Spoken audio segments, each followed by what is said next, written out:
नमस्कार दोस्तों, मैं धीरेन्द्र आपका अपने इस वीडियो में स्वागत करता हूं। जैसा कि आप देख सकते हैं, आज हम क्लास 6 एनसीईआरटी ज्योग्राफी का चैप्टर 5 डिस्कस करने जा रहे हैं। तो चैप्टर 5 क्या है? Major domains of the earth. इन अर्थ के major domains, as you have read in the first chapter, जैसा कि आपने फर्स्ट चैप्टर में पढ़ा था, the earth is the only planet which has life. यानी कि फर्स्ट चैप्टर में आपने पढ़ा था कि अर्थ ही एक ऐसा प्लेनेट है, यानी हमारे सोलर सिस्टम में ओनली अर्थ एक ऐसा प्लेनेट है जहाँ पे लाइफ है या जहाँ पे जीवन है। Human beings can live here because the life sustaining elements of land, water and air are present on the earth. Human beings can live here, human beings यहाँ पे लाइव कर सकते हैं या जीवन जी सकते हैं। क्यों? क्योंकि द लाइफ सस्टेनिंग एलिमेंट्स, यानी कि लाइफ को सस्टेन करने के लिए जो जो एलिमेंट जरूरी है, आवश्यक है, जैसे कि लैंड, वाटर और एयर, यहाँ पे यानी कि यहाँ पे कहाँ, अर्थ पे प्रेजेंट है। The surface of the earth is a complex zone. जो अर्थ का सरफेस है यह एक कॉम्प्लेक्स जोन है जिसमें in which three main component of the environment meet, overlap and interact. ठीक है, यानी कि जो सरफेस है अर्थ का वो एक बहुत ही कॉम्प्लेक्स जोन है जिसमें कि अर्थ के तीन मेन कंपोनेंट या तीन इंपॉर्टेंट कंपोनेंट इसके इन्वायरमेंट के मीट करते हैं, ओवरलैप करते हैं और इंटरेक्ट करते हैं। ठीक है, यानी कि the surface of the earth is a complex zone. जो अर्थ का सरफेस है वह एक कॉम्प्लेक्स जोन है जिसमें इन्वायरमेंट के तीन मेन कंपोनेंट मीट करते हैं, मिलते हैं, ओवरलैप करते हैं और एक दूसरे से क्या करते हैं, इंटरेक्ट करते हैं। The solid portion of the earth on which we lives called the lithosphere. Solid portion, earth का सॉलिड पोर्शन, यानी अर्थ का वह सॉलिड पोर्शन जिसपे हम रहते हैं उसको क्या बोलते हैं? लिथोस्फीयर बोलते हैं। The gaseous layers that surround the earth is the atmosphere. वह गैसियस लेयर जो कि हमारे अर्थ को, यानी कि हमारा ये अर्थ है, इसके चारों साइड क्या है, एक गैस की लेयर है जिसको हम क्या बोलते हैं? एटमॉस्फेयर बोलते हैं, जिसमें कि ऑक्सीजन, नाइट्रोजन, कार्बन डाइऑक्साइड और अदर गैसेस पाई जाती हैं। Water covers a very big area of the earth surface. जो अर्थ का सरफेस है उसका एक बहुत बड़ा एरिया जो है कि वाटर कवर करता है, and this area is called the hydrosphere. और उस एरिया को क्या बोलते हैं? हाइड्रोस्फीयर बोलते हैं। The hydrosphere comprises water in all it's form. देखो दोस्तों, हाइड्रोस्फीयर में जो वाटर है वो सारे फॉर्म में आता है, चाहे वो सॉलिड में हो, चाहे लिक्विड में हो, चाहे गैस में हो, किसी में भी हो। दैट इज आइस, यानी कि सॉलिड वाटर, यानी कि लिक्विड वाटर वेपर, यानी कि गैस। ठीक है, हाइड्रोस्फीयर में क्या क्या आएगा? आइस भी, यानी जो भी आइस होंगे वो भी आएंगे, क्योंकि आइस में क्या है? वाटर है। वाटर आएगा, वाटर तो वाटर है ही। वाटर वेपर में भी क्या है? वाटर है, तो ये भी आएगा। ठीक है, हाइड्रोस्फीयर में। The biosphere is the narrow zone. जो बायोस्फीयर है बहुत ही नैरो जोन है। वेयर वी फाइंड लैंड, जहाँ पे हमको लैंड मिलता है, वाटर एंड एयर टुगेदर। ठीक है, बायोस्फीयर क्या है दोस्तों? तो बायोस्फीयर एक ऐसा नैरो जोन है जहाँ पे हमें लैंड, वाटर और एयर तीनों एक साथ मिलते हैं, which contains all forms of life. और जहाँ पे सारे टाइप की या सारी लाइफ की फॉर्म जो है कि वहाँ पे रहती है, प्रेजेंट रहती है। वर्ड ओरिजिन देख लेते हैं। ग्रीक लैंग्वेज का मतलब, लिथोस का मतलब क्या होता है? Stone. Atmos means vapour, odour means water and BIOS means life. Lithosphere, अब देखते हैं लिथोस्फेयर के बारे में। The solid portion of the earth is called the lithosphere। ये तो हम जानते हैं, जिस वह सॉलिड पोर्शन, अर्थ का वह सॉलिड पोर्शन जिसपे कि हम रहते हैं उसको क्या, लिथोस्फेयर बोलते हैं। It comprises the rocks of the earth crust and thin layer of soil that contain nutrients element which sustain organism।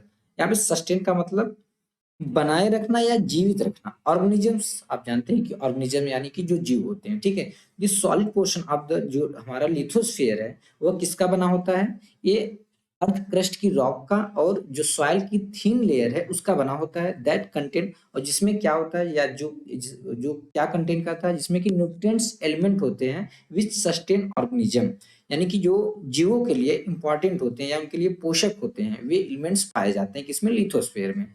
There are two main division of the earth surface. देखो, जो अर्थ का सरफेस है यानी हमारा अर्थ है, इसके दो मेन डिवीजन है। Large land masses are known as continents, यानी जो लार्ज लैंड मास है वो कंटिनेंट्स के नाम से जाना जाता है। And the huge water bodies are called the ocean basin. और जो ह्यूज यानी कि बड़ी बड़ी जो बड़ी वाटर बॉडीज हैं उनको ओशियन बेसिन के नाम से जाना जाता है। All the oceans of the world are connected with one another. देखो, वर्ल्ड के जितने भी ओशियंस हैं, पांच है, तो पांचों ओशियंस एक दूसरे से क्या है, कनेक्टेड है, इंटरकनेक्टेड है। ठीक है, look at the map of world 5.1 are all the land masses connected with one another। ये फिगर 5.1 इसको देखना है। उसमें पूछता है कि जो लैंड मासेस हैं यानी कि जो कंटिनेंट्स हैं, क्या सारे कंटिनेंट्स एक दूसरे से इंटरकनेक्टेड या कनेक्टेड हैं यानी कि जुड़े हुए हैं। जैसे हम देख सकते हैं यहाँ पे नॉर्थ अमेरिका, साउथ अमेरिका यहाँ से जुड़ा है, यहाँ पे अफ्रीका भी जुड़ा है, एशिया यूरोप भी जुड़ा है, बट ऑस्ट्रेलिया जुड़ा है, ऑस्ट्रेलिया नहीं जुड़ा है। फिर क्या नॉर्थ अमेरिका जो है यूरोप से जुड़ा है या अफ्रीका से जुड़ा नहीं जुड़ा है। बट जो ओशियंस है ये एक दूसरे से क्या है, कनेक्टेड है। यानी पैसिफिक ओशियन देखो यहाँ इंडियन ओशियन, फिर यहीं से कनेक्टेड होता है अटलांटिक ओशियन, फिर एक इधर से पैसिफिक ओशियन है, फिर यहाँ पे आर्कटिक ओशियन, फिर यहाँ पे सदर्न ओशियन, यानी कि सारे ओशियन से एक दूसरे से क्या है, कनेक्टेड है। The level of sea water remains the same everywhere. जो सी वाटर का लेवल होता है वो हर जगह सेम रहता है। भाई सीधी सी बात है, आप एक चीज समझो, अगर कोई एक बकेट ले लो, ठीक है, क्या बकेट में ऐसा पॉसिबल है कि बकेट की एक साइड यानी एक कॉर्नर यानी कि बकेट, ठीक है, क्या ऐसा पॉसिबल है? आप खुद सोचो कि इस साइड में वाटर का लेवल, जो पानी का लेवल है, ज्यादा हो और इस साइड में कम हो। ऐसा पॉसिबल ही नहीं है। अगर आप एक फ्लैट सरफेस पे रखोगे ऐसा तो पॉसिबल ही नहीं है। तो इसी वजह से, क्योंकि हमारा जो अर्थ है एक फ्लैट सरफेस जैसा यहाँ पे है, तो जो लेवल है वाटर का, जो लेवल है हर जगह वो क्या है, सेम है। हर जगह वाटर का लेवल सेम है। Elevation of land is measured from the level of the sea. जो एलिवेशन क्या होता है, लैंड की जो हाइट होती है, ये क्या है, एलिवेशन है। जो एलिवेशन, लैंड का एलिवेशन कहाँ से मेजर किया जाता है, सी लेवल से मेजर किया जाता है। सी लेवल हमेशा कितना होता है, एज ए 0 लिया जाता है, ठीक है। The highest mountain peak Mount Everest is 8,848 metre above the sea level। जो highest mountain peak Mount Everest है उसकी हाइट कितना है, उसकी हाइट है 8,848 मीटर। कहाँ से, सी लेवल से। The greatest depth of 11,022 metre is recorded at Mariana trench in the Pacific ocean. जो मरियाना ट्रेंच है दोस्तों पैसिफिक ओशियन में, जो वहां पे ग्रेटेस्ट डेप्थ जो रिकॉर्ड किया गया वहां पे 11,022 मीटर है। कितना, 11,022 मीटर। अब एक बार देख लेते हैं मरियाना ट्रेंच कहाँ पे है। अब यहाँ पे हम देख सकते हैं, जैसे कि यहाँ पे आप देख सकते हो कि ये क्या है, ये वर्ल्ड का मैप है, ठीक है, थोड़ा छोटे में दिया है, आप समझिए ये वर्ल्ड का मैप है। यहाँ पे देखोगे जो एशिया कंटिनेंट है, एशिया कंटिनेंट के जस्ट राइट में यानी कि चाइना के इधर, यहाँ पे जापान मान लो, यहाँ पे दिया गया ये जो पोजीशन है, यहाँ पे है मरियाना ट्रेंच, ठीक है, मरियाना ट्रेंच ये पोजीशन उसका, ठीक है। तो मरियाना ट्रेंच की जो डेप्थ रिकॉर्ड की है कितना, 11,022 मीटर, ठीक है, ये इसकी डेप्थ है मरियाना ट्रेंच की। और जो माउंट एवरेस्ट हाईएस्ट पीक है उसकी हाइट है 8,848 मीटर। सोचो अगर माउंट एवरेस्ट को इसमें डाल दिया जाए, मरियाना ट्रेंच में डाल दिया जाए, उसके बाद भी कितना हाइट बचेगी, लगभग 3,000 मीटर या 2,500 मान लो, 2,500 मीटर। उसके बाद भी स्पेस रहेगा कि कोई एक दूसरा भी वहां पे हिल या माउंटेन रख सकते हैं आप। इतना ज्यादा मतलब डेप्थ जो है, यानी कि एक हिसाब से सोच लो जो अर्थ का एलिवेशन से ज्यादा डेप्थ है, ठीक है। यानी कि जैसा कि हमने देख लिया कि जो डेप्थ है वो ज्यादा है, हाईएस्ट पॉइंट से भी ज्यादा है, ठीक है। कंटिनेंट्स, ये आप देख लेना, डू यू नो बॉक्स में कि मतलब सबसे पहले कौन जो है कि माउंट एवरेस्ट पे चढ़ा था, ठीक है, क्लाइंब किया था। There are 7 major continents. देखो टोटल 7 मेजर कंटिनेंट्स हैं। These are separated by large water body. तो ये जो कंटिनेंट्स हैं ये इसके द्वारा सेपरेटेड हैं, लार्ज वाटर बॉडीज के द्वारा। दीज कंटिनेंट्स आर, इसमें कौन कौन से, Asia, Europe, Africa, north America, south America, Australia and Antarctica, ठीक है। अब भाई सीधी सी बात समझ जाओ, कंटिनेंट्स किसके द्वारा डिवाइड रहेंगे या सेपरेट रहेंगे, वाटर बॉडीज के द्वारा। जब वाटर बॉडीज के द्वारा वो डिवाइड होंगे तभी ना कंटिनेंट होंगे। अब ऐसा तो है नहीं कि एक ही कंटिनेंट में 2 हो जाएंगे, ठीक है। तो हमेशा ये एक यूरोप और एशिया भी हम आगे देखेंगे एक दूसरे से थोड़ा जुड़े हुए हैं, बाकी सारे जो कंटिनेंट्स हैं वो एक दूसरे से डिवाइड हैं, किसके थ्रू, लार्ज वाटर बॉडीज के थ्रू। तो टोटल कितने कंटिनेंट हो गए, 7, Asia, Europe, Africa, north America, south America, Australia and Antarctica, ठीक है। Look at the map of the world figure 5.1 and notice that the greater part of the land mass lies in the northern hemisphere। जो northern hemisphere है उसमें जो है land का ज्यादातर हिस्सा नदर्न हेमिस्फीयर में है, ठीक है। जैसे यहाँ पे आप देखो कि ये क्या है, यहाँ से इक्वेटर यहाँ से पास हो रहा है, ठीक है, इक्वेटर यहाँ से पास हो रहा है। तो लैंड मासेस जो है ज्यादातर कहाँ पे, सारी की सारी आप देखोगे तो नदर्न हेमिस्फीयर में ही है ना। सदर्न हेमिस्फीयर में तो यही तो है 3, मतलब बहुत कम हिस्सा जो है कि सदर्न में, बाकी सारे के सारे नदर्न हेमिस्फीयर में है। अब कंटिनेंट के बारे में देखते हैं। Asia is the largest continent. जो एशिया कंटिनेंट है वो दुनिया का सबसे बड़ा कंटिनेंट है। It covers about 1/3 of the total land area of the अर्थ। या अर्थ का जो टोटल लैंड एरिया है उसका 1/3 एक कवर करता है। 1/3। अब एग्जाम्पल के लिए आप समझना, जस्ट फॉर एग्जाम्पल, अगर टोटल लैंड एरिया जो है कि वो है 3000 square mile. Just for example 3000 square mile क्या है? Total land area. Total land area. अब इसमें इस टोटल लैंड एरिया में जो एशिया कंटिनेंट है वो आता है 1000 स्क्वायर माइल। ठीक है, यानी 1000 स्क्वायर माइल में केवल एशिया कंटिनेंट है और 2000 स्क्वायर माइल में और बाकी सारे कंटिनेंट्स हैं। ठीक है। The continent lies in the eastern hemisphere.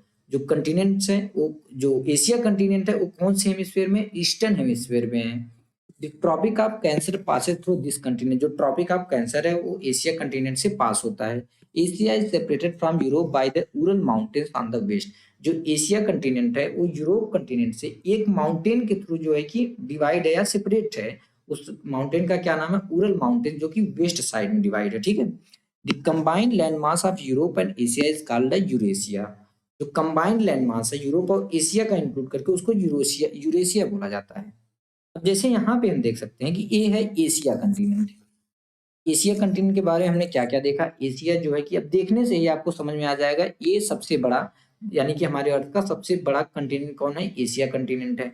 Asia continent किधर है? ईस्टर्न हेमिस्फीयर में। क्योंकि ईस्टर्न हेमिस्फीयर क्या होता है? जो कि हमारी जो यहाँ से ग्रीनविच मेरिडियन जहाँ से जाती है, कहाँ से हो जाती है? वो रॉयल ऑब्जर्वेटरी ग्रीनविच लंदन से जाती है। तो लंदन के ईस्ट साइड में, इस वजह से इसको क्या होता है? ईस्टर्न हेमिस्फीयर में। टोटली किधर है? ये ईस्टर्न हेमिस्फीयर में लोकेटेड है। दूसरा चीज, और तीसरा चीज हमने क्या देखा? Tropic of cancer Asia continent से पास होकर जाती है। और चौथा हमने देखा कि जो एशिया कंटिनेंट है वो यूरोप कंटिनेंट से उरल माउंटेन्स के थ्रू जो सेपरेटेड है वेस्ट साइड में। ठीक है, ईस्ट साइड में नहीं, वेस्ट साइड से। ठीक है। ऐसा वेस्ट और ईस्ट क्यों बोला है?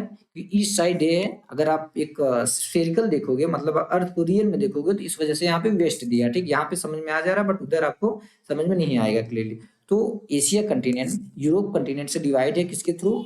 किससे, किसके द्वारा सेपरेटेड? उरल माउंटेन्स के थ्रू। ठीक है, जो कि ईस्ट साइड से, सॉरी वेस्ट साइड से। Europe is much smaller than Asia. Europe जो है साइज में एशिया से बहुत छोटा है। The continent lies to the west of Asia. हमने जैसा देखा, जो एशिया कंटिनेंट के वेस्ट में क्या है? यूरोप है। The Arctic circle passes through it. Arctic circle जो है यूरोप से पास होता है, यूरोप कंटिनेंट से। It is bound by water bodies on 3 side. तो यूरोप कंटिनेंट के 3 साइड में वाटर बॉडीज हैं। अब यहाँ भी हम देख सकते हैं, ये है यूरोप कंटिनेंट। ये आर्कटिक सर्कल यहाँ से पास होके, जैसे यहाँ आर्कटिक सर्कल कहाँ 66 से जाता है, तो आर्कटिक सर्कल इससे पास होके जाता है। ठीक है। और ये 3 साइड से ओशियन से घिरा हुआ है, जैसा कि हम यहाँ पे देख सकते हैं। यहाँ पे भी वाटर बॉडीज से घिरा हुआ है। जैसे इस साइड से भी वाटर बॉडीज है और इधर से भी देखोगे वाटर बॉडीज है और इस साइड से भी वाटर बॉडीज है। एक चीज और, यहाँ पे जैसा कि दिया गया था कि केवल जो आर्कटिक सर्कल है वो केवल यूरोप से, मतलब यूरोप में दिया गया था, यूरोप से पास होता है। ऐसा नहीं बोला कि एशिया से नहीं पास होता, बट जो आर्कटिक सर्कल है वो एशिया से भी पास होता है, यूरोप से भी, और नॉर्थ अमेरिका से भी पास होता हुआ वो जाता है। ठीक है। Africa is the second largest continent after Asia. Asia के बाद दूसरा सेकंड लार्जेस्ट कंटिनेंट कौन है? अफ्रीका है। द इक्वेटर और 0 डिग्री लैटिट्यूड, इक्वेटर जैसा कि हम जानते हैं 0 डिग्री लैटिट्यूड को बोला जाता है, runs almost through the middle of the continent. जो अफ्रीका कंटिनेंट है उसके मिडल से इक्वेटर पास होता है। Large part of Africa lies in the northern hemisphere. Africa का जो लार्ज पार्ट है ज्यादातर हिस्सा किसमें? नदर्न हेमिस्फीयर में, यानी कि नदर्न हेमिस्फीयर में लोकेटेड है या लाई करता है। Look at figure, you will find that it is only continent through which the tropic of cancer, the equator and the tropic of Capricorn pass. यानी कि एक ऐसा कंटिनेंट, अफ्रीका ही केवल एक ऐसा कंटिनेंट है जिसके जिससे ट्रॉपिक ऑफ कैंसर, इक्वेटर और ट्रॉपिक ऑफ कैप्रिकॉर्न पास होते हैं।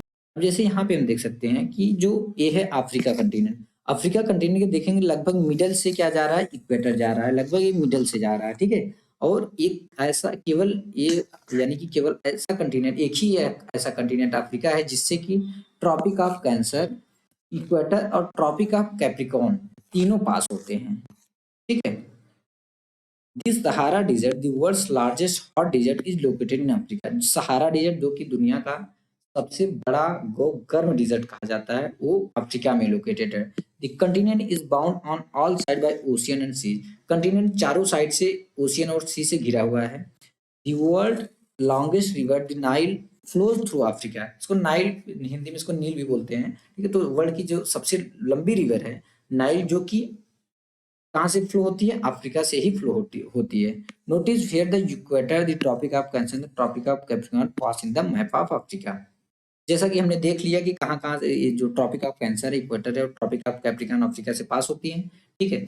तो और उसके साथ ये चारों साइड से आप देखोगे ओशियन और सी से घिरा हुआ। इधर देखो अटलांटिक ओशियन है, इधर सदर्न ओशियन है, इधर इंडियन ओशियन है, और इधर देखो मेडिटेरियन सी है, इधर रेड सी है। मतलब चारों साइड से क्या है, ये घिरा हुआ है सी से और ओशियन से। और जो वर्ल्ड की सबसे लंबी रिवर है, लेंथ में सबसे लंबी रिवर जो कि नाइल रिवर है, वो कहाँ पे, अफ्रीका में फ्लो होती है, ठीक है। और दुनिया का सबसे गर्म और बड़ा डिजर्ट जो कि सहारा डिजर्ट कहाँ पे है, अफ्रीका में है, ठीक है। यहाँ पे जैसे दिखाया, यहाँ पे सहारा डिजर्ट है। सहारा डिजर्ट आप देखोगे तो लगभग 11 कंट्रीज में आती है। मतलब वो सहारा डिजर्ट जो है उतना लंबा है, लगभग 11 कंट्रीज इंक्लूड है उसमें, मतलब 11 कंट्रीज के अंडर में आता है, ठीक है। यानी कुछ ना कुछ हिस्सा 11 कंट्री का आता है। अब यहाँ पे देख सकते हैं, ये है सहारा डिजर्ट। कौन सा डिजर्ट, सहारा डिजर्ट, जो कि दुनिया का सबसे बड़ा और हॉट डिजर्ट है। इसमें देखो अल्जीरिया, मॉरिटानिया, माली, नाइजर, लीबिया, इजिप्ट, सूडान, मतलब कई सारे, ट्यूनीशिया, मोरक्को, वेस्टर्न सहारा, मतलब कई सारे, लगभग 11 कंट्रीज के अंडर में आता है। यानी कि इतना बड़ा है ये, इतना बड़ा इसका एरिया है कि 11 कंट्रीज आती हैं, ठीक है। यानी कि 11 कुछ ना कुछ हिस्सा 11 कंट्रीज के अंडर में आता है, ठीक है। यानी कि कौन कौन से, जैसे मोरक्को का कुछ हिस्सा, वेस्टर्न सहारा का कुछ हिस्सा आ रहा है, फिर मॉरिटानिया का आ रहा है, अल्जीरिया का आ रहा है, माली का आ रहा है, नाइजर का आ रहा है, चाद का आ रहा है, फिर लीबिया का, ट्यूनीशिया का, इजिप्ट का आ रहा है, सूडान का आ रहा है, फिर यहाँ पे इरिट्रिया का आ रहा है। मतलब कुछ लगभग 11 कंट्रीज के अंडर में आता है। नॉर्थ अमेरिका हमने देख लिया, किसके किसके बारे में, एशिया देखा, यूरोप देखा, फिर उसके बाद अफ्रीका देखा। नॉर्थ अमेरिका के बारे में, तो North America is the third largest continent of the world. दुनिया का तीसरा सबसे बड़ा कंटिनेंट कौन है, नॉर्थ अमेरिका है। It is linked to South America by a very narrow strip of land called isthmus of Panama.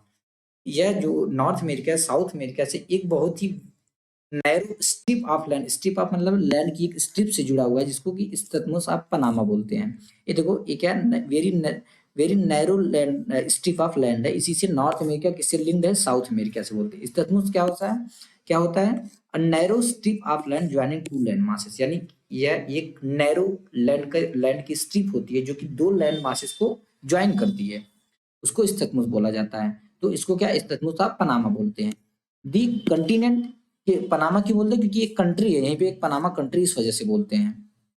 The continent, और ये पनामा के अंडर में आता है। The continent lies completely in the northern and western hemisphere. जो continent यानी कि जो नॉर्थ अमेरिका है, ये कंप्लीटली नदर्न और वेस्टर्न हेमिस्फीयर में लाई करता है। 3 ओशियन सराउंड दिस कंटिनेंट। इसको 3 ओशियन सराउंड करते हैं। कौन कौन से, अब यहाँ पे ये है नॉर्थ अमेरिका, एक कंप्लीटली आप देखोगे कहाँ पे सराउंड कर रहा है, वेस्टर्न हेमिस्फीयर में, और इक्वेटर से ऊपर है नदर्न हेमिस्फीयर में। और 3 वाटर बॉडी या 3 ओशियन इसको सराउंड करते हैं। एक तो यहाँ से आपने देखा आर्कटिक ओशियन रहेगा, इधर पैसिफिक, और इधर अटलांटिक ओशियन। इससे जुड़ा हुआ यहाँ पे इस तथमुता पनामा से साउथ अमेरिका द्वारा लिंक्ड है या जुड़ा हुआ है, कनेक्टेड है। South America lies mostly in the southern hemisphere. जो साउथ अमेरिका है वो मोस्टली सदर्न हेमिस्फीयर में है। Which 2 ocean surround it on the east and west. अब इसको दो कौन कौन से ओशियन सराउंड करते हैं भी हम देखते हैं, ये भी देखेंगे। The Andes world's longest mountain range runs through its length from north to south। जो एंडिस माउंटेन है, दुनिया का सबसे लंबा माउंटेन रेंज जो या सबसे लॉन्गेस्ट माउंटेन रेंज है, वो यहीं पे यानी कि साउथ अमेरिका में रन करता है। पूरे इसके along its length यानी कि पूरे लेंथ पे, यानी यहाँ से लेके यहाँ तक पूरा रन करता है। साउथ अमेरिका है the world's largest river the Amazon. अब देखो, एक तो हमने लॉन्गेस्ट देखा, इसमें लार्जेस्ट, लार्जेस्ट यानी कि बाय वॉल्यूम, वॉल्यूम यानी कि सबसे ज्यादा पानी रहता है। जो साउथ अमेरिका, जो दुनिया की सबसे लार्जेस्ट रिवर है जो कि अमेजोन रिवर है, वो कहाँ पे है, वो साउथ अमेरिका में फ्लो करती है। और लॉन्गेस्ट कहाँ पे फ्लो करती है, वो है कि अफ्रीका में फ्लो करती है।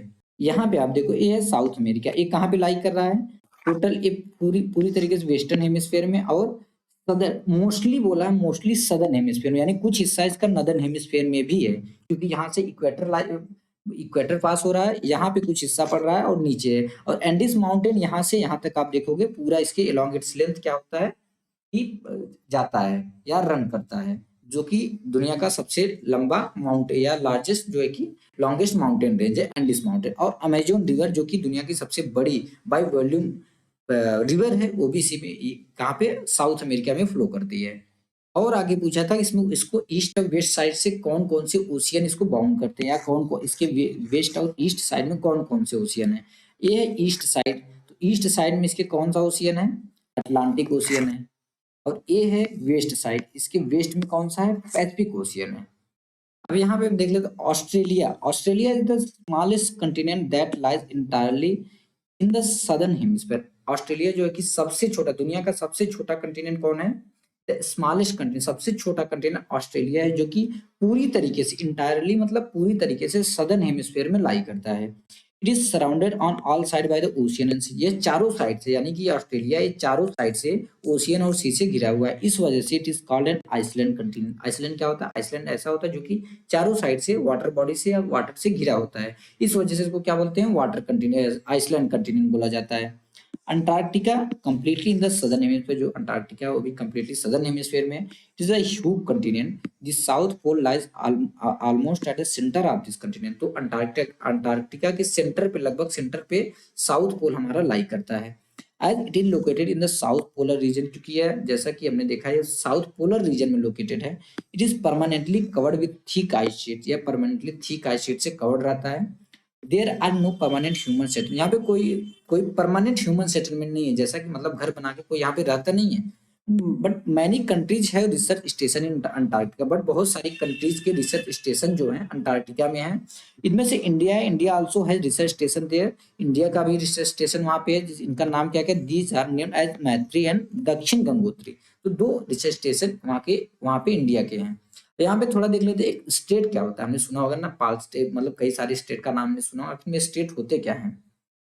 A state is a narrow passage of water connecting two large water bodies like seas and ocean। एक स्टेट जो होता है एक नैरो पैसेज ऑफ वाटर होता है, यानी कि पानी का एक पतला सा पैसेज होता है जो कि दो लार्ज वाटर बॉडीज जैसे कि सी और ओशियन को कनेक्ट करता है।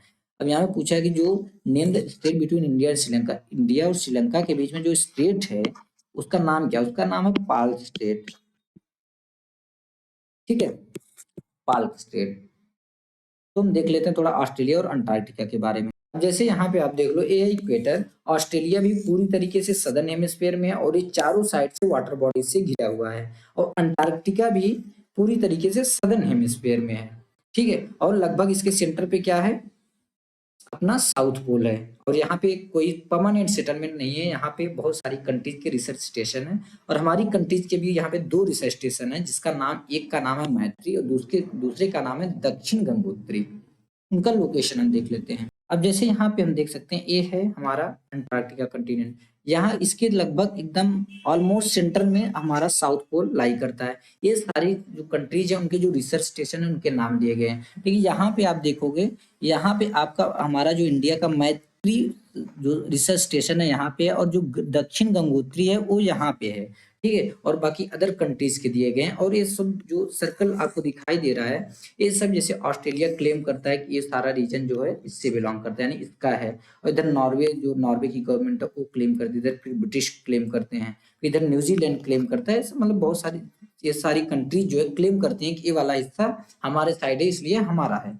ठीक है, तो हमको उससे मतलब अभी नहीं है, अभी के लिए हमको इतना जानना जरूरी है कि जो हमारी कंट्री का, हमारी इंडिया का जो रिसर्च स्टेशन है वो कहाँ कहाँ पे है। एक यहाँ पे मैत्री है और यहाँ पे दक्षिण गंगोत्री, यानी इंडिया का केवल दो रिसर्च स्टेशन है। ठीक है, अब आता है हाइड्रोस्फीयर। हाइड्रोस्फीयर हमने देखा कि जो वाटर बॉडीज हैं उनको हाइड्रोस्फीयर बोलते हैं। The earth is called the blue planet, जैसा कि हम जानते हैं जो हमारा अर्थ है उसको हम ब्लू प्लेनेट यानी कि नीला प्लेनेट या नीला ग्रह बोलते हैं। ठीक है, more then 71% of the earth is covered with water and 59% is with land. तो अर्थ का 71% से भी ज्यादा हिस्सा जो है कि वाटर से कवर्ड है, यानी पानी है। 71% से ज्यादातर हिस्से में क्या है, पानी है, और जो बचा हुआ 29% है वो लैंड है।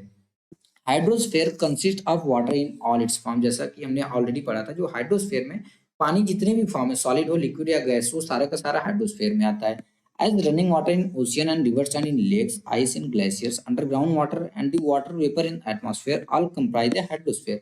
अब इस हाइड्रोस्फीयर में कौन कौन से पानी आते हैं, वाटर आते हैं, जैसे रनिंग वाटर। यहाँ पे रनिंग वाटर वर्ड क्यों यूज किया गया है, समझना इस चीज को। रनिंग वाटर इसलिए ऐसा नहीं यूज किया गया कि क्योंकि रिवर का पानी लगातार चलता रहता है, नहीं, इस वजह से नहीं, क्योंकि देखो जो रिवर का वाटर है वो एक स्टेबल नहीं है, हमेशा थोड़ा बहुत उसमें मूवमेंट, जैसे रिवर में हम जानते हैं हमेशा मूवमेंट रहता है, अब जैसे ओशियन में भी मूवमेंट रहता है, लेक्स के वाटर में भी मूवमेंट रहता है, थोड़ा बहुत उसमें मूवमेंट हमेशा रहता है, इसलिए यहाँ पे रनिंग वर्ड यूज किया गया है। ठीक है, तो यानी ओशियन का, रिवर का, लेक का रनिंग वाटर आता है इसमें। आइस इन ग्लेशियर यानी जो पानी ग्लेशियर्स में है, ठीक है, आइस यानी ग्लेशियर्स में जो आइस है वो भी आते हैं। अंडरग्राउंड वाटर यानी जैसे कि हम बोरिंग कराते हैं तो पानी आता है, अंडरग्राउंड वाटर आते हैं और आता है, तो उस वो भी हाइड्रोस्फीयर में आता है। वाटर वेपर जो एटमॉस्फेयर में हमारा वाटर वेपर है वो भी आता है। ठीक है, यानी कि पानी का सारा फॉर्म इसमें आता है। More than 97% of the earth water is found in the oceans and is too salty for human use. तो अब देखो बात आती है कि 97% यानी 97% से भी ज्यादा जो पानी की वाटर का परसेंटेज है वो ओशियन में है, जो कि बहुत ज्यादा साल्टी यानी बहुत ज्यादा नमकीन है, नमक जैसा है, जो कि ह्यूमन यूज के लिए बहुत ह्यूमन के यूज के लायक नहीं है। यानी कि हमने क्या देखा दोस्तों, अर्थ जो है हमारा, अर्थ का 71% क्या है, पानी से भरा पड़ा है। अब इस 71% में अगर हम केवल इस 71% है पानी पे आएंगे तो ये 100% होगा। अब इस 100% का यानी कि ये जो पानी है यानी जो वाटर है, उस 100% में लगभग 97% जो है कि क्या है, 97% जो वाटर है वो ओशियंस में है। 97% से ज्यादा यानी 97.5%, जैसा कि यहाँ पे दिया है 97.5% ओशियन में वाटर में, बचा 2.5% जो कि फ्रेश वाटर है। ठीक है, अब उसमें भी कुछ है, a large proportion of the rest of the water is in the form of ice sheets and glaciers are under the ground and a very small percentage available as fresh water for human use. अब देखो बात भैया, हमारे पास केवल कितना बचा दोस्तों, use लायक 2.5%। अब इस 2.5% में ज्यादातर जो हिस्सा है, ग्रेट लार्ज प्रोपोर्शन यानी ज्यादातर हिस्सा आइस शीट में मिलता है आपको, यानी जो आइस शीट्स है, और ग्लेशियर्स में मिलते हैं और अंडरग्राउंड वाटर में मिलते हैं। तो हमारे पास पीने को बचा क्या, एक बहुत ही स्मॉल परसेंटेज यानी थोड़ा सा परसेंटेज हमारे ह्यूमन यूज के लिए बचा है। इसीलिए बोलते हैं despite being a blue planet we face a shortage of water, कि ब्लू, डिस्पाइट मतलब के बावजूद, ब्लू प्लेनेट के नाम से या ब्लू प्लेनेट होने के बावजूद भी हम शॉर्टेज ऑफ वाटर जो है फेस करते हैं, पानी की कमी को फेस करते हैं। Oceans, oceans are the major part of hydrosphere, जो हाइड्रोस्फीयर का जो मेजर पार्ट है वो क्या है, ओशियंस है। दे आर ऑल इंटरकनेक्टेड, जैसा कि हमने देखा जो ओशियंस है वो एक दूसरे से इंटरकनेक्टेड है, जुड़े हुए हैं। The ocean water are always moving, ocean के जो ओशियन का पानी होता है वो हमेशा मूव करता रहता है। The three chief movement of ocean water are the waves, the tides and ocean current. जो तीन चीफ मूवमेंट हैं ओशियन वाटर्स के वो हैं वेव्स, टाइड और करंट हैं। अब थोड़ा सा हम समझेंगे, थोड़ा सा बस जानने की जरूरत है, ज्यादा जानने की जरूरत नहीं है, आगे की क्लासेस में हम ज्यादा जानेंगे कि ये जो वेव्स, टाइड्स और करंट्स होती हैं होती क्या है। देखो जो वेव्स होती है ना, ये विंड का इफेक्ट होता है, यानी कि जो हवाएं चलती हैं, तो थोड़ा सा लोकल एरिया यहाँ पे कुछ हवाएं चल रही हैं, इससे क्या होता है, एक वेव बनता है, पानी की सरफेस के ऊपर एक वेव बनता है।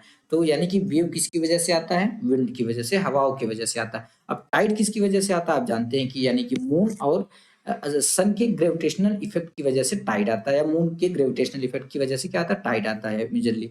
और ओशियन करंट क्या होता है, जो कि ओशियन करंट जो होती हैं वो नॉर्मली कोरियोलिस फोर्सेस जो होती हैं उसकी वजह से होता है, जो कि वर्टिकल मूवमेंट होता है और हॉरिजॉन्टल मूवमेंट होता है। ठीक है, दी 5 मेजर ओशियंस आर, जो 5 मेजर ओशियन है, सबसे बड़ा है पैसिफिक ओशियन, उसके बाद अटलांटिक ओशियन, उसके बाद इंडियन ओशियन, उसके बाद सदर्न ओशियन और उसके बाद आर्टिक ओशियन। यानी सबसे बड़ा जो है वो दुनिया का पैसिफिक ओशियन है, उसके बाद दूसरे नंबर पर है अटलांटिक, तीसरे नंबर पे इंडियन ओशियन, चौथे नंबर पे सदर्न ओशियन और पांचवें पे आता है Arctic ocean.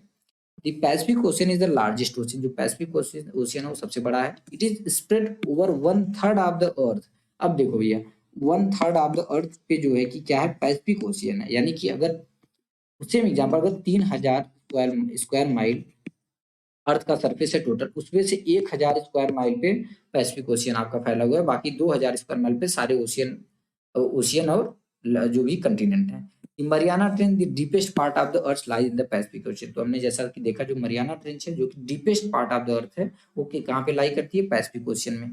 Pacific ocean is almost circular, जो पैसिफिक ओशियन वो ऑलमोस्ट सर्कुलर है शेप में।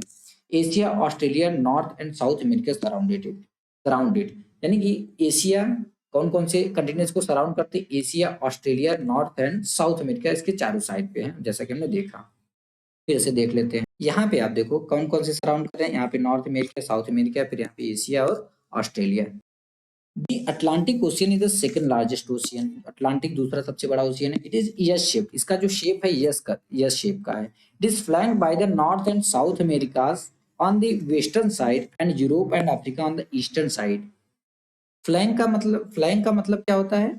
घिरा होना। It is flanked by north and south America. जो अटलांटिक ओशियन है वो वेस्ट साइड में, इसकी वेस्ट साइड में क्या है? नॉर्थ और साउथ अमेरिका से घिरा हुआ है, और ईस्ट साइड में यूरोप और अफ्रीका से घिरा हुआ है।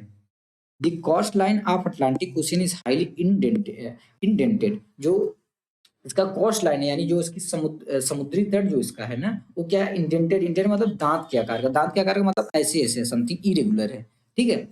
This irregular and indented coastline provide ideal location for natural harbour and port. अब सीधी सी बात है, जब इरेगुलर शेप होता है वहां पे ज्यादातर पोर्ट और नेचुरल हार्बर्स के लिए बहुत ज्यादा वहां पे मतलब इजी रहता है, वहां पे ज्यादातर पाए जाते हैं, यानी ज्यादातर पोर्ट और हार्बर वहीं पे बनाए जाते हैं। From the point of view, अगर हम कॉमर्स की पॉइंट ऑफ व्यू से देखें तो it is the busiest ocean. सबसे ज्यादा बिजिएस्ट यानी सबसे ज्यादा बिजी ओशियन है। जैसे कि यहाँ पे देखो, ये वेस्ट साइड में ये है अटलांटिक ओशियन, वेस्ट साइड। अब लगभग आप देखो किसके शेप का है? ये यस आकार का हो रहा है ना, पूरा लगभग यस मतलब यस शेप का है। और इसकी जो कोस्ट लाइन है इंडेंटेड है, इरेगुलर है, और यहाँ पे ज्यादातर पोर्ट और हार्बर्स हैं। और इस वेस्ट साइड में ये नॉर्थ अमेरिका और साउथ अमेरिका से घिरा हुआ है, और ईस्ट साइड में यूरोप और अफ्रीका कंटिनेंट से घिरा हुआ है। जैसा कि यहाँ पे दिखाया भी गया है, आप देख सकते हो ये इंडेंटेड कोस्ट लाइन, यानी कि बहुत ज्यादा इरेगुलर शेप का है, ठीक है। Indian ocean is the only ocean named after the country, यानी दुनिया का केवल एक ऐसा ओशियन इंडियन ओशियन है जो कि किसी कंट्री के नाम पे पड़ा है, दैट इज इंडिया।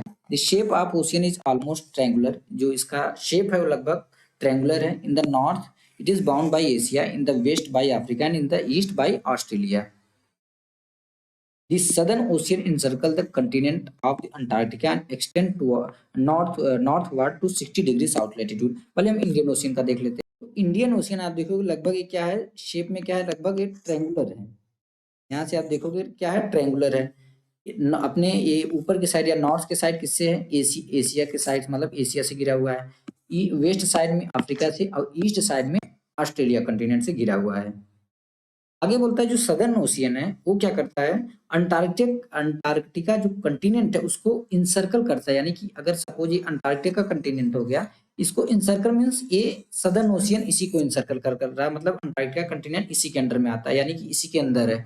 और जो कि एक्सटेंड करता है कहाँ तक? 60 डिग्री साउथ लैटिट्यूड।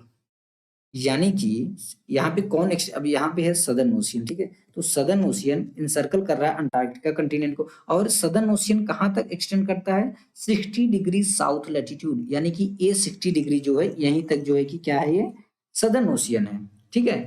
ये लगभग यहाँ नीचे से जाएगा, ये इसमें नहीं आता साउथ अमेरिका, तो यहाँ से जाएगा। ये है, ये इंसर्कल करता है केवल और केवल किसको? अंटार्कटिका को, ठीक है। तो ये 60 डिग्री एक्सटेंड करता है कहाँ तक? 60 degree south latitude. North latitude मत समझ, नॉर्थ लैटिट्यूड तो वो इधर चला जाएगा, तो ये साउथ लैटिट्यूड तक एक्सटेंड करता है। The Arctic Ocean is located within the Arctic circle. जो आर्कटिक ओशियन है जो कि नॉर्थ में है, ये आर्कटिक सर्कल के अंदर में लोकेटेड है। And surround the north pole, और ये नॉर्थ पोल को सराउंड करता है। It is connected with the Pacific ocean by narrow stretch of shallow water known as Bering strait. जो आर्कटिक ओशियन है वो किसके द्वारा कनेक्टेड है? वो पैसिफिक ओशियन के एक narrow stretch of shallow water, यानी कि एक पतला सा शैलो वाटर का स्ट्रेच है जो जिसको बेरिंग स्ट्रेट के नाम से हम जानते हैं, उससे कनेक्टेड है। It is bound by northern coast of north America and Eurasia. यानी कि जो आर्कटिक ओशियन है वो बाउंडेड है, या इसके ये बाउंड है मतलब इसी यहीं तक इसका लिमिट है, किसके? नॉर्थ अमेरिका के, यहाँ से नॉर्थ अमेरिका और Eurasia. It is bound by northern coast, यानी कि जो नॉर्थ अमेरिका का नॉर्दर्न कोस्ट है और यूरेशिया का जो नॉर्दर्न कोस्ट है उसी से बाउंड है क्या? आर्कटिक ओशियन, ठीक है। यानी कि ये है, सपोज ये आर्कटिक ओशियन है, ये आर्कटिक ओशियन है, तो यहाँ एक मिनट फिर से समझते हैं इसको। सपोज अगर ये आर्कटिक ओशियन, पहले समझो ये आर्कटिक ओशियन है, ठीक है। तो आर्कटिक जो आर्कटिक ओशियन है कहाँ पे? ये आर्कटिक सर्कल के अंदर में है, ठीक है। आर्कटिक सर्कल के अंदर आर्कटिक ओशियन है, और इसी के लगभग यहाँ पे क्या है? नॉर्थ पोल है। और दूसरा चीज, it is connected with Pacific, ये पैसिफिक ओशियन से कनेक्टेड है। एक पतला सा स्टेज ऑफ शैलो वाटर है जिसको बेरिंग स्ट्रेट के नाम से जाना जाता है, उससे कनेक्टेड है। और यहाँ पे नॉर्थ अमेरिका के नदर्न कॉर्स से और यूरेशिया के नदर्न कॉर्स से क्या है, बाउंडेड है।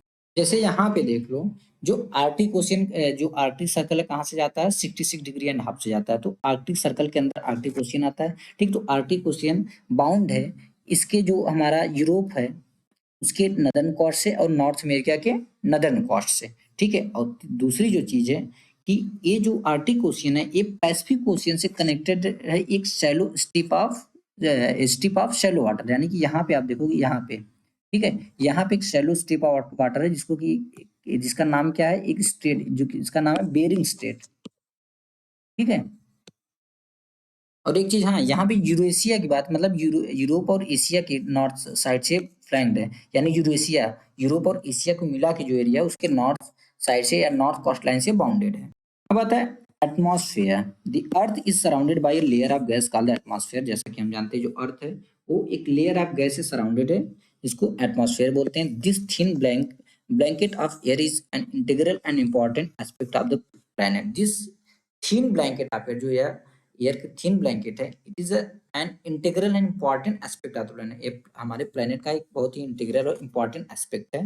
It provide us with the air we breathe. ये हमको वह एयर प्रोवाइड करता है जो हम ब्रीथ करते हैं, and protect us from the harmful effect of sun rays. और ये जो सन की रेज हैं जो कि बहुत ही हार्मफुल होती हैं उससे हमको प्रोटेक्ट करती है। The atmosphere extend up to a height of about 1600 kilometre. तो यह इसी हाइट बात आती है कि जो एटमॉस्फेयर एक्सटेंड करता है, जो थिन लेयर ऑफ गैस है वो कितनी हाइट तक एक्सटेंड करती है, तो वो एक्सटेंड करती है 1600 किलोमीटर तक।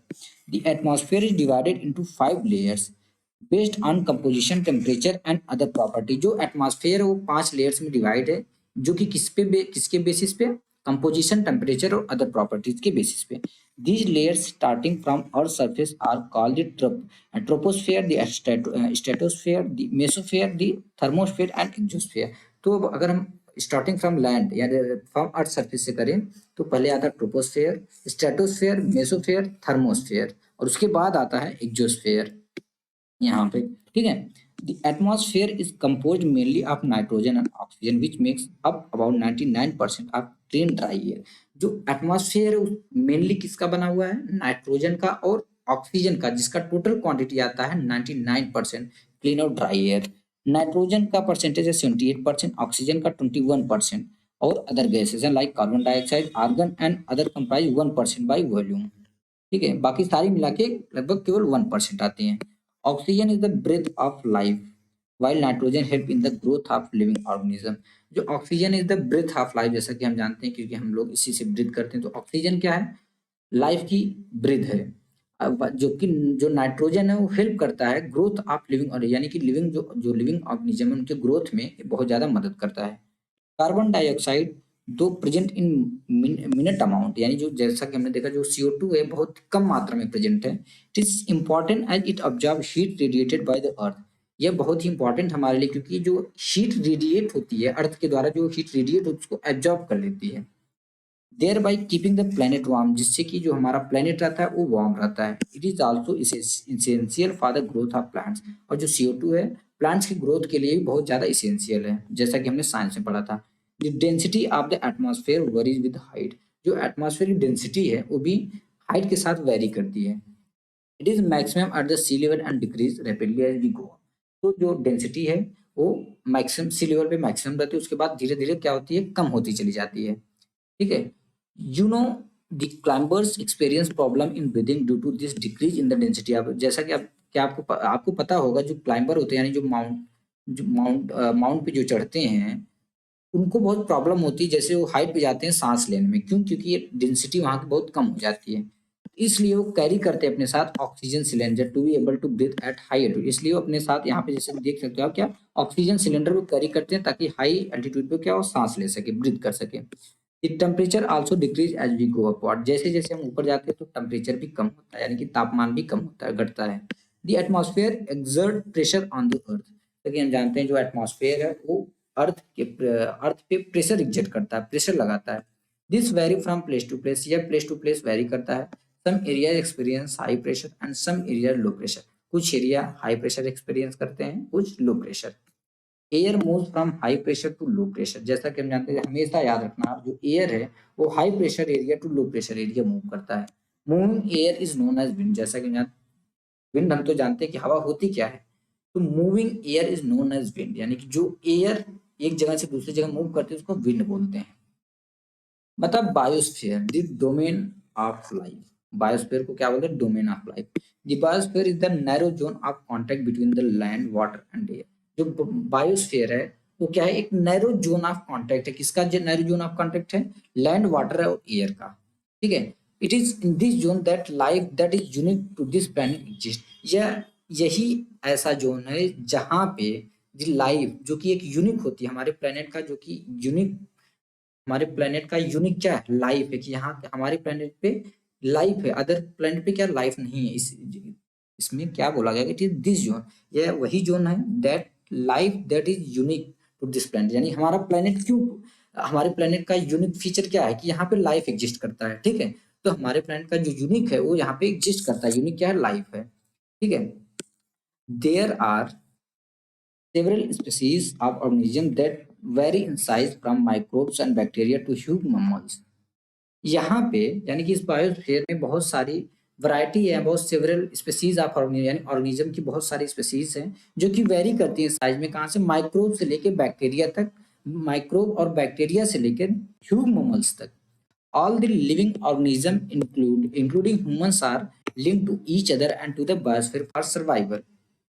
ऑल लिविंग ऑर्गेनिज्म यानी कि सारे लिविंग ऑर्गेनिज्म, यहाँ तक कि ह्यूमन भी एक दूसरे से क्या है? लिंक्ड है, एक दूसरे से लिंक्ड है to and to the biosphere for survival. यानी कि जो भी लिविंग ऑर्गेनिज्म है और यहाँ तक कि ह्यूमन भी, वो एक दूसरे से तथा बायोस्फीयर से लिंक्ड है अपने सर्वाइवल के लिए। अब बात आती है ऑर्गेनिज्म क्या होते हैं? A living thing made up of one or more cells and able to carry on the activities of life. सीधे समझ जाओ, ऐसी थिंग जो कि एबल होती है एक्टिविटीज ऑफ लाइफ को करने में, कैरी आउट करने में। The organisms in the biosphere may broadly be divided into the plant kingdom and the animal kingdom। अब जो ऑर्गेनिज्म है कहाँ पे? बायोस्फीयर में। ठीक है, बायोस्फीयर में जो ऑर्गेनिज्म है उनको ब्रॉडली दो भागों में डिवाइड किया जा सकता है। पहला एक तो प्लांट किंगडम में और दूसरा एनिमल किंगडम में। The three domains of the earth interact with each other and affect each other in some way or the other. जो तीनों डोमेन है, three domains of the earth, जो तीनों डोमेन्स हैं अर्थ के, वो एक दूसरे से इंटरेक्ट करते हैं। एक दूसरे से क्या करते हैं? इंटरेक्ट करते हैं and affect each other in some way, और एक दूसरे को किसी न किसी वे में या किसी न किसी तरीके से अफेक्ट करते हैं या प्रभावित करते हैं। एग्जाम्पल के लिए, cutting of forest for fulfilling our needs of food और clearing land for agriculture may lead to fast removal of soil from slope. जैसे क्या होता है? एग्जांपल के लिए लो, cutting of forest for fulfilling our needs to our food, यानी कि हमारी जो लकड़ियों की जरूरत है उसको फुलफिल करने के लिए, उसको पूरा करने के लिए हम क्या कर रहे हैं? फॉरेस्ट की कटाई कर रहे हैं, कटिंग कर रहे हैं। और क्लियरिंग लैंड फॉर, और या हम एग्रीकल्चर को अपने विस्तार करने के लिए, विस्तारित करने के लिए, एक्सपेंड करने के लिए लैंड को क्लियर कर रहे हैं। इससे क्या होगा? Lead to fast removal of soil from slope. इससे क्या होगा? जो स्लोप है, जो स्लोप वाला रीजन, वहां से जो सॉइल है जल्दी रिमूव हो जाएंगे। Similarly, earth surface may be change due to natural calamities like earthquake. इसी प्रकार अर्थ का जो सरफेस है वो भी चेंज हो सकता है, may be change due to natural calamities, यानी जो नेचुरल कैलमिटीज मतलब जो नेचुरल आपदाएं आती हैं, जैसे कि अर्थक्वेक से भी वो क्या चेंज हो सकता है। एग्जाम्पल के लिए, there could be submergence of land as happened in the case of tsunami recently.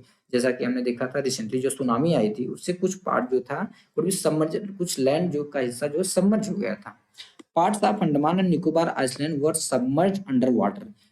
Andaman और निकोबार आइसलैंड के कुछ हिस्सा जो अंडमान और निकोबार आइसलैंड है उसका कुछ पार्ट जो था वो सबमर्ज हो गया पानी के अंदर। Discharge of waste material into lakes and rivers makes the water unsuitable for human use.